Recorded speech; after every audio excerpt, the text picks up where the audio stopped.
ماوەیەک لە خوای خۆت بپاڕێەوە بە تەنیایی بە دڵنیاییەوە ئارامی بۆ دڵ و دەروون و سینە دێنێت خەمەکەت دەڕەوێتەوە سبب لانشراح الصدر ولتفريج الهم غم ناهێڵێت وسبب لدفع غضب الله دعاکردن هۆکارێکە بۆ لابردنی غەزەبی خوا بەسەرتەوە ئیماندار بەردەوام دەبێت دعاکردن وردی سەرزاری بێت بە بەردەوامی و یەقینیشت هەبێت کە خوا وەڵامت دەداتەوە چونکە دوعای تۆ مەضمون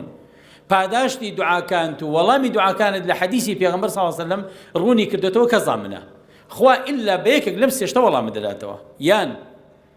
يعجل لك الدعوة أو شتي خد دعوات كردو خواب بود نزيق دكاتو بل سيبتي يكات يان بأندازي أو التاوان بلا مصيبة لسرتو لابات يان أو دعاء كانت بوها الله قريب بأندازي دعاء كان لقيامتها ولا باشتا باداش لذاتوا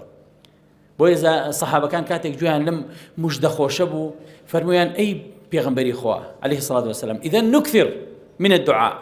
كواتب بردوام دعاء ذكين ما دام من هر باداش ور بقرب بجورك لجورك كان كواتب هر دعاء ذكم بيغمبري صلى الله عليه وسلم فرمي فالله أكثر واتا خزينك خوا زور لدعاء كان إيوه فراوان ترى باشي هموان تان ذكا بلان بدبخت ما يفوز أو كسيا زور بيتاقت وتمل من الدعاء كردن